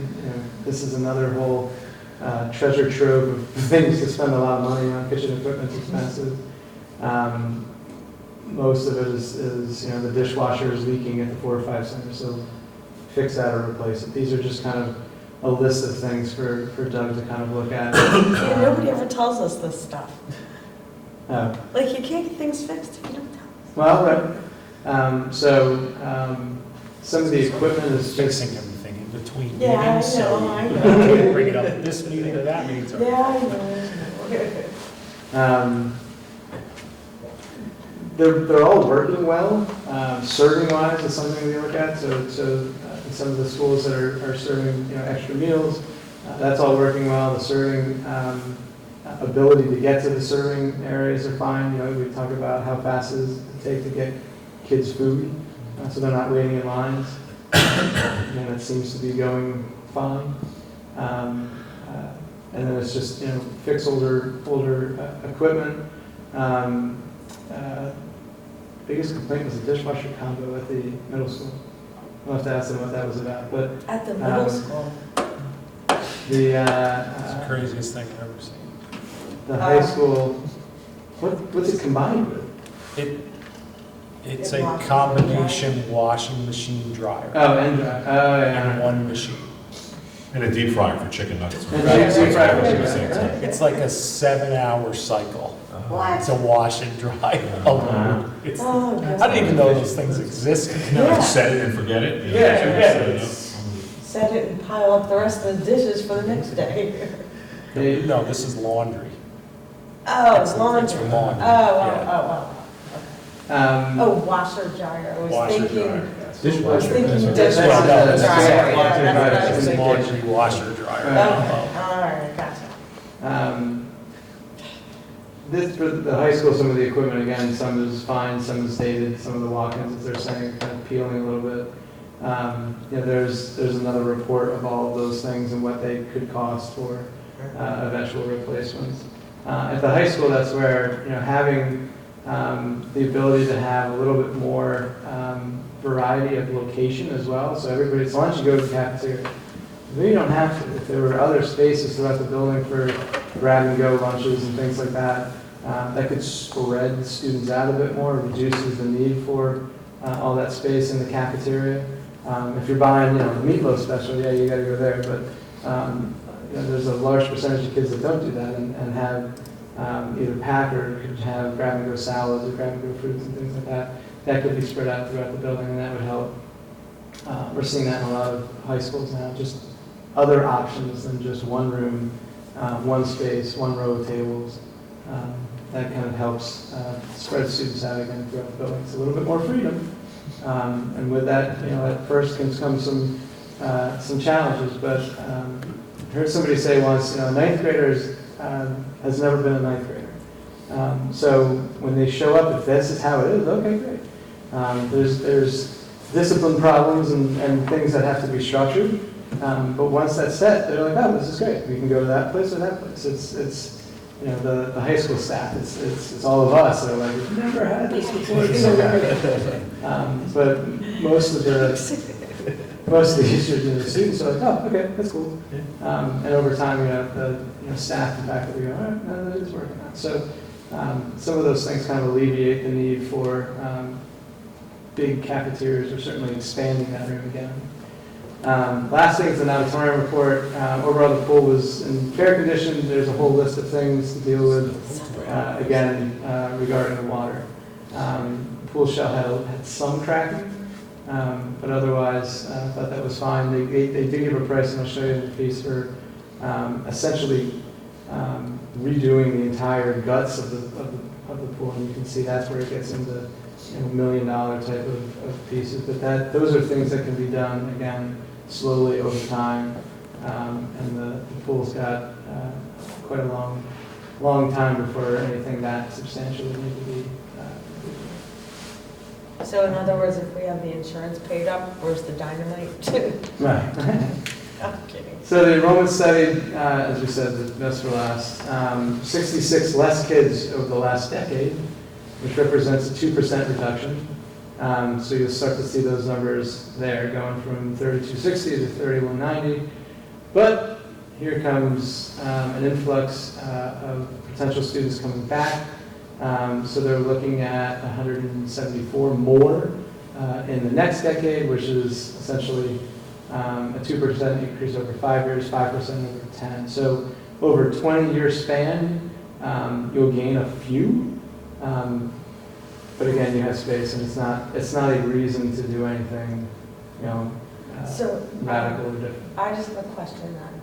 So the numbers you're using for the population now, that include all eligible enrollment, like the district's enrollment, or since we have like 100 kids in cyber school right now and Yeah, 3197 is actual Okay. in our Burke buildings, schools, yeah. in It does not, the community. no. No, That's that's. why I asked that. Agreed, I agree 100%. I mean, to That's see why. that drop off of X amount of students, and Yeah. there's definitely an uptick of 60, 70, 80, whatever you want to say, Okay, that left through COVID, that those numbers got skewed through yeah, COVID. that was the question. Yeah, Yeah. that's the actual, Okay. Yeah, the 2 COVID years blew everything up as far Yeah. as that. I mean, we've had I think I gave you the studies that we exact just, 10-day enrollment for that. Right. Yeah. we've had enrollment studies in the past where we didn't even count them. We're like, don't even forget, we'd all like to skip those students. Yeah. Because whatever trend happened there is a little bit all over the place. It's- So everything is somewhat right-sizing itself now. So again, I think the summary here is that you're maintaining what you have. If we're saying you've got space, certainly in the elementary 4, 5, and middle, high school's a little tight, but there's no, any expansion ideas of the high school is more curriculum-driven and just change in educational environment-driven, then you've got 500 more kids coming. Right. If you look at our current enrollment, the bubble is in 9th grade, Yeah. with a smaller than that in current 8th. Mhm. The bubble is rolling itself through. That high was school. what we were told, that there Yeah. was a bubble, and Yeah. at that time I it pulled was it up on- in 3rd or actually, 4th grade or something. Pulled it up on that forecast 5, the enrollment, Yeah. just by grade level, so you can see we go a smaller grade level coming in that 3rd or 4th grade as well. Yeah. Yeah, okay, That's currently enrolled with us. Those are Right. live numbers. yeah. Yeah. So believe it or not, that's the short version.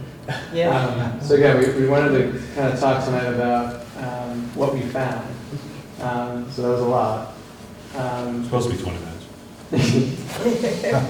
That's an hour and a half. It's It's all good. It's an hour and a half. It's all- Yeah, you had to say that earlier, didn't you? I'm sorry. You sent me a text earlier and said, that's the shortest agenda I've ever seen. I'm like, yeah, well, One thing. good luck with that. Yeah. Like Fun Club, we don't talk about it, okay? Yeah. So that's a lot, and all of those things, this presentation, the facilities condition index studies, pool study, all of those studies are available to you guys, and we sent a link to Doug for a folder for all of those pieces. So a lot to read. A lot to think about. I'm sure you'll think about that on the drive home and over the next couple of days. All night long. There are options that we've started to look at that we want to share with you guys next time. But as you guys think of others, hey, have you thought of this? Did you try that? What about this? Let Doug know. And we've got all that information now. We can really study anything because we know all the numbers, we know the conditions of things, that we can come back with a pretty well-informed opinion on a number of different options. Whether it's feasible or not.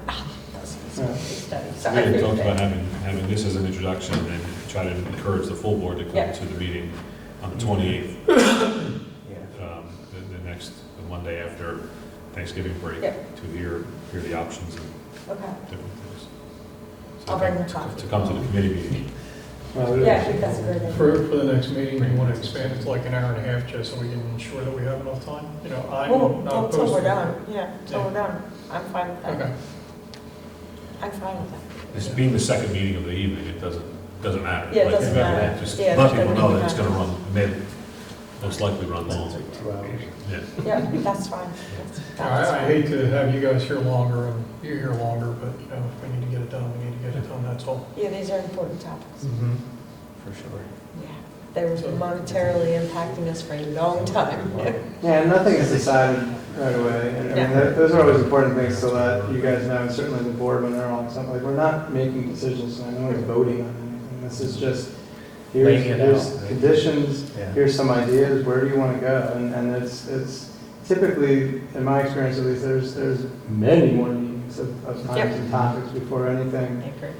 From, fixing the pool to doing, any type of building expansion or something to that level. Yes. Would be considered. So there's a lot to talk about. This is day one. I guess for the next meeting, two of the questions I will have is, the Nadion, you said that there was enough spectator seating, but later on in the presentation, you said that you could pump out the front of the school to do more classroom and stuff like that. Could that be part of that expansion there, to expand that seating there if you're bumping out the front of the school? And also you were talking about, there's a need in all the buildings basically for project space for STEM and, advanced physics or whatever it was that they're talking about. And you said that we could take one classroom out of the middle, like Marble or Hereford, and, create that as a project space. But would that reduce the overall capacity for the kids that are coming in, I guess? That's something I'd like to hear about next time. Yeah, but if you took a classroom offline, it would reduce the capacity of the building. But you're at 70% now. Right. So you have the space. Some of those rooms are empty. Yeah. Marlboro's, a long haul. I just need that reaffirmed for me later on, that's all. Marlboro's a long haul. Hereford has some internal classrooms now. Some classrooms that don't have windows. So we wouldn't take away a window room. We'd maybe Right, and carve out a little bit of Take a- space along the hallway. So you're walking down the hallway, you get one room that's opened up. There's an area, whether that's enclosed in glass or just different than what it is now. And now all of a sudden the entire building feels completely different because you're looking at that. We just did that this morning in the Factory. They've got one part of the building that's got science rooms all around the outside and then these like classrooms in the middle. So when you walk down the hallway, it's just dark. You don't see anything. It's just really dark. So we walked them down the hallway where we just blew up the stuff in the middle and just had a STEM lab on either end. So every time you're in the corridor, you still got the science rooms around the outside, which are fine. But the interior space, that's where they're doing more of their experience. That's where some of the robotics. building's that? Which is kind of cool because everybody can see it then. Right. So now you took two spaces, two walls, Yep. but that's the focus. And now instead of going down a hallway full of block and lockers, it's something bright and it's already there. You just hold the wall. So I saw they just renovated their one on Arrowhead. Yes, Right? that's a I whole just new came building. past that. That's a whole new building, or they remodeled that one? No, that's a new school. Oh, I They thought took that down one the was old- existing there. Okay, they took down the old Yeah. one, okay. Yeah, I knew So there was it's- one there. Well, if the camera wasn't on, I'm going to tell you a whole bunch of stuff. Just need to be mindful of, in elementary, how the structure's set up, whether this is the second grade area. So if you knock out one and all of a sudden you get an extra second grade, now you got second grade around the corner. Like, there's definitely things to think about Yeah. strategically Yeah. in terms of different areas, how they have it structured, the learning support classes that they're in the ebb and flow, where they should be, and all that kind of stuff. I know we've talked about that a little bit when we did kindergarten. So the design of the new middle school, those spaces that he's referring to are built in at the top of the middle steps. And Yeah. actually, all the steps, those areas are open, and there's marker boards, and there's high tops, and there's other areas that are kind of built into the ebb and flow of that building by design. That's kind of what you're saying, that you're trying to recreate it and retrofit it. And the stuff that's being designed now, those areas are just kind of built in, those open nooks are there, where they didn't put a classroom. Right up against that, they moved it down 12 feet, and there's that space. Yeah, the 4 or 5 center, you have more room than you need, and there's internal classrooms there. So you come down that hallway, just have that centerpiece there. And then all those classrooms that already exist are all around it, you can touch them. Right. But now all of a sudden that feels like a brand new modern building. Yeah.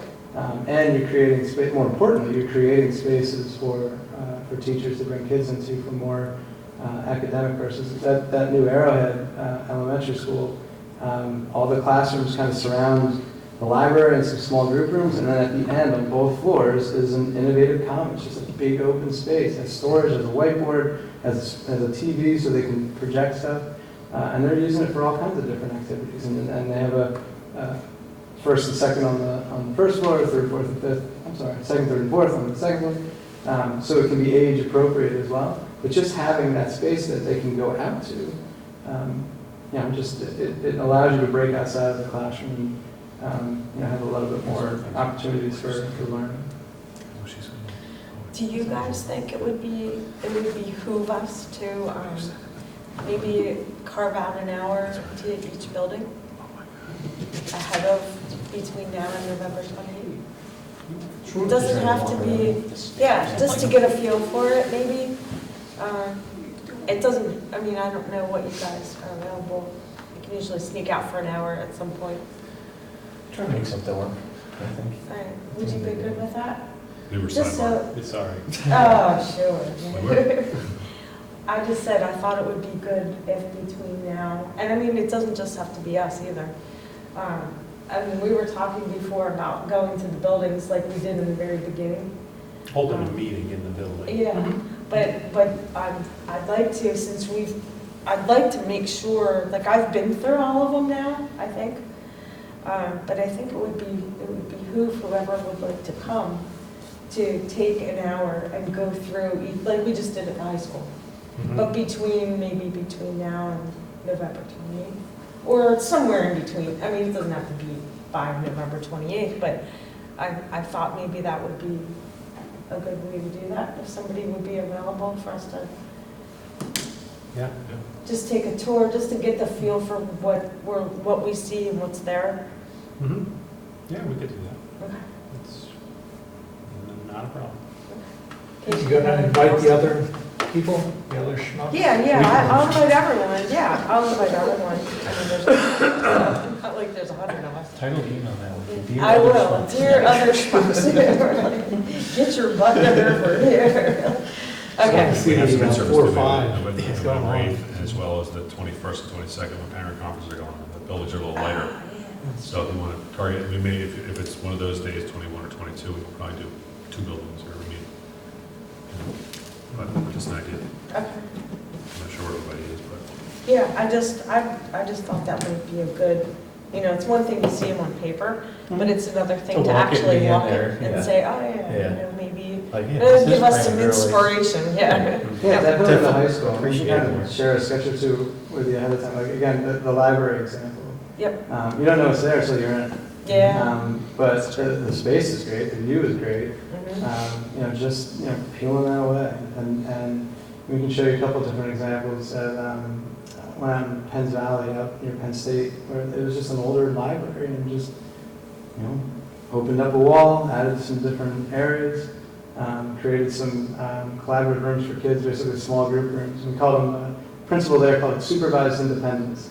So they had independence, they had the ability, hey, why don't you 3 go and work on that thing together? And they had a room that they could go and close the door. It was all glass. So they could Right, sit. so- Every once in a while, I'd be like, Yeah, hey, yeah. come on guys, let's go. Supervised But they had that kind of professional setting where they could do work together, collaborate, and then come out, bring that to their teacher. All right, here's what we found.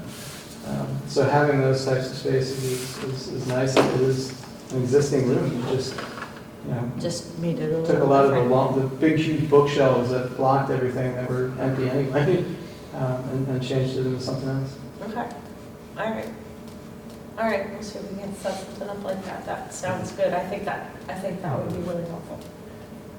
Yeah, at a minimum 4 or 5, I think, just for people to have an appreciation Right, of the because there's space so that's much available more there. extra space. Yep, exactly. Yeah.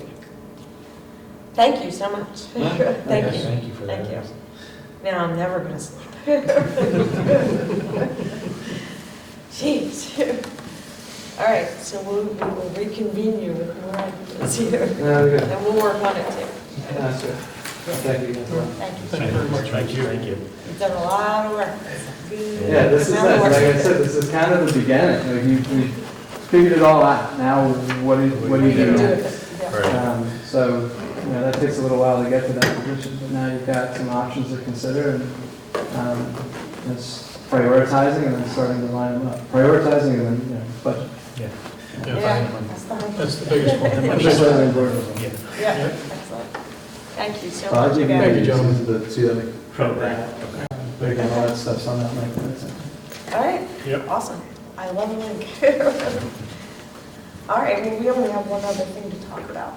Really, two things. Yeah, we can obviously move through these Yeah, as quick as we. so 4-5 center roofing bid alternates. Right, so those bids came in a few weeks ago. We had. Thanks, Jeff, appreciate it. Thanks, guys. We had, we received 2 bids. Unfortunately, we received a third bid after the deadline, so we couldn't accept it, and we didn't even open it. The base bid, and if you recall the Google Earth view of the 4-5 center, I don't know if you noticed where it said 510 Jefferson Street. That's the roof section that we're talking about. It's Yeah. basically over top of Art's Head, Yep. guidance, that hallway That there. whole length Yes, across the front. down to the nurse. So the base bid, you can see they came in, you know, within 10% of each other, which is, you know, you always wanted to see that. So JM Young is low for the base. Alternate one, we asked them to price a thicker roofing membrane, so a 90 mil roofing membrane instead of the base bid, which was a 60 mil roofing membrane. And by upgrading that from 60 to 90 mil, you get 10 more years on your warranty, essentially. It's a 50% thicker piece of rubber. Right. In talking to the roofing consultant, and I'll be, you know, just quick prior life story, all of the roof work that I've done in the past, at least in the past 8 years, we did nothing but 90 mil roofing systems. It's just, it's thicker, it's more, it withstands, you know, penetrations better. If somebody drops a tool or something like that, God forbid, it doesn't tear or cut very easily. So as you can see, if we were to add alternate one, it would increase JM Young's base price by about $12,500, call it. And that is still less than the base bid from Midstate Roofing. It is, the consultant is overwhelmingly in favor of, as am I, entertaining that alternate and upgrading to the 90 mil Makes sense. roofing, but it's going to add $12,000. But I just think it's a better roof. It you know, it extends your warranty. It's you know, more durable, and I think we got a good price I think so. overall.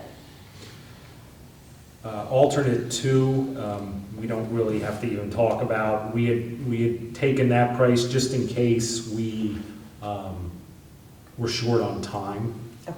and there was a long lead item. We could opt to go with the type of insulation that's in alternate two, but since we're out in front of this as much as we are, we don't have to entertain alternate two. Okay. Good buy, alternate two. Alternate three is to add a layer of Yep. gypsum board over the existing deck. The existing roof deck there is tongue and groove wood. Because it's old. Right. So the thought was we would take a price to see what it would cost to add this gypsum board, which improves the fire rating of that roof. I think it's rated for an hour. It's non-combustible, this gypsum board, and it's fire rated, and it would you know, improve the rating.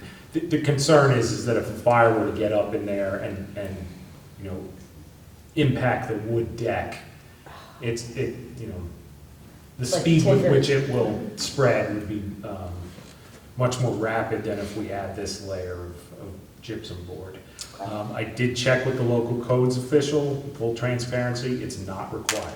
Okay, Because it's essentially a repair, right. because we're replacing an existing roofing system. But given the occupancy of the building and, you know, the advantages that it brings, you know, it's my recommendation, you know, that we entertain that alternate as well as alternate one. Okay. So the Does- thought. Do any other sections of the roof have this gypsum board, or would it just be this section? It would just, well, this. Well, I know for it would this be bit, it's adding just the for gypsum that, board. but does any existing part have it now? No, no. Well, if you saw in the picture, the white roof, Yeah. that's a barrel roof, that's newer. So I'm not sure, I haven't researched what that roofing system was, but the other roofs up there are similar to this. So as we replace them, we would want to upgrade the fire rating of that as well. So we haven't done any similar repairs recently, so there's. Up there, no, this is sort of the first one of, you know, a roofing plan that we would, similar to this type of a plan. Okay. So essentially, my request is to increase the base bid amount by about 25. 10%, or about $25,000, to get the thicker membrane roof and add the board to increase the fire rating. And the Okay, thought that being that there would be a motion this Thursday for, you know, the base bid, and if the committee concurs, alternate 1 and 3. What do you guys think? And this is for J.M. Young. Yeah, thank you, Yeah. Keith. The consultant is actually very happy with both contractors. They Okay. come highly recommended, not only their construction folks, but their office folks, and how well that part of their business is run. But they've done a lot of work with both. Okay. So we got 2 good contractors Good. bidding. Okay. You have a timeline for this one? This would be done in the summer. Summer. Yeah, we're like June 15th, it's starting. Okay. We have issues there that are pretty well documented, so this would start, you know, immediately once So school. school's out, they strip it down and start from the base up. This is not a layover top, this is a strip it to the bones and. Right, Build it up. down to the, Gypsum right, line. so essentially down to the deck, add the board, add the ISO insulation, and then the membrane, and all the metal around, coping and whatnot. Yeah, and I think 45 days we gave them for completion, so no chance that it's, you know, not ready for For the starting. end of August. Did you say that? Yeah, out Well, loud? this is the reason Yeah. why, Yeah. this is the reason why we did it now. Right. So essentially, They get all the supplies. we ahead of can- time we and can stuff like award that, it. yeah. Yep, You know, we and can they're all notify ready to go. the contractor of award Friday morning, and they can, you know, get started with the Yes. Said that. acquisition of materials. I'm okay with going with JM and doing alternate 1 and 2, 1 and 3, sorry. Adding on 1 and 3. Keith? That's fine with me Yeah. also. Okay.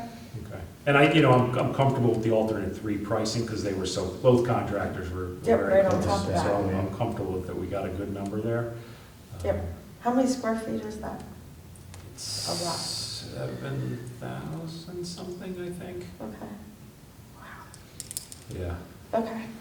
Now, just I'll for do it. clarification on the price, you know, the alternate 1, it says add to the bid, and you said it's 12.5, so. It makes it Yeah, 246. that, Yeah. JM Young actually made a mistake, Keith, that they they were supposed to just list the additional cost to I know, I looked upgrade. at that, I'm like, They holy listed crap. This may be. No, we manual. picked that up, so we have an email from them stating that it was the total cost. No, I understood it, I wanted to make sure I understood And it. it's So- really not 500. So it's 246.9, Right, plus the plus 12. plus 12 for the alternate three. Okay. Yep, Yep, so we're at 247, 259-ish. Yes. Okay. Yep, and I did confer with Kyle, this is an informality that we're able to waive because it was a mistake. And we have an email from from J.M. Young saying that Yeah. it's the total Okay. for base Gotcha. and one. Oh, I asked don't worry, this I question many times, just so it sinks in and. Yep, just to make sure it's all on tape. Yep, Okay, all right, all right. So So you'll we'll see deal with that that, on you'll see Thursday. that motion Thursday. Okay, terrific. Alright. The other, I don't have something to reference, but so we're wrapping up the Giza project, and this is at the high school specifically, and the contractor, HT Lyons, has brought forth a couple, their change orders, essentially, Extras. extras over and above what was originally in the scope of the project. One of them you approved last meeting because we kind of stumbled upon a failed coil in one of the Yep. locker rooms and it has to be repaired. They're there. It made sense for them to make that repair. So there's two additional change orders that they asked us to consider. One is what they call side stream filters on the two geothermal loops. So we added a side stream filter on the chilled water loop as part of the project. The engineer didn't really contemplate putting them on the two geothermal loops, but the process of draining that loop to install all of the equipment, they discovered that, material in the fluid, Yep. debris basically in the fluid that Fine. these filters would filter out. Right. So there'd be one for each system, and the cost of that is Like $9,000. about $9,100. Yeah. Right. To me, that's money well spent because downstream, It's gonna save the equipment downstream. Right, we just put in Yeah. 40 brand new heat pumps, Right. to Don't want you then We to- don't need them put dunking junky on water everything. through Yeah. them. Mhm. Doesn't make any sense. So I appreciated them bringing that forward. So that, I would certainly recommend that we entertain that. Okay. The second one, and again, full transparency, I don't even have a great command of this, and neither does Guy from Noresco, who's our Yeah. sort of project manager. But during the project, they discovered that 3 of the rooftop units that serve the auditorium have piping that's backwards. Backwards?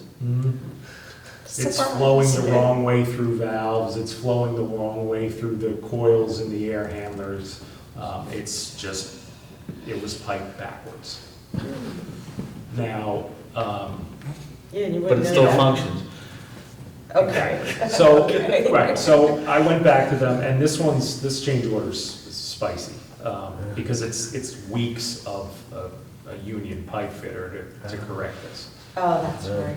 So I went back and I said, well, the change order amount from HT Lyons, I think, was about $26,000, and then there's the 25% Noresco markup on top of that. And I said, I wasn't comfortable recommending it to the committee unless they could give me, A real number. here are the event, what are we going to gain by doing this work? Yeah. And, it was a lot of, well, you may, Yeah. it might do, so it's functioning now, the units are heating and cooling, you may get some improved efficiency out of the units, That and it doesn't may have to- reduce sound, noise. $32,000 worth of but- efficiency. Yeah. I, How long has it been operating like this?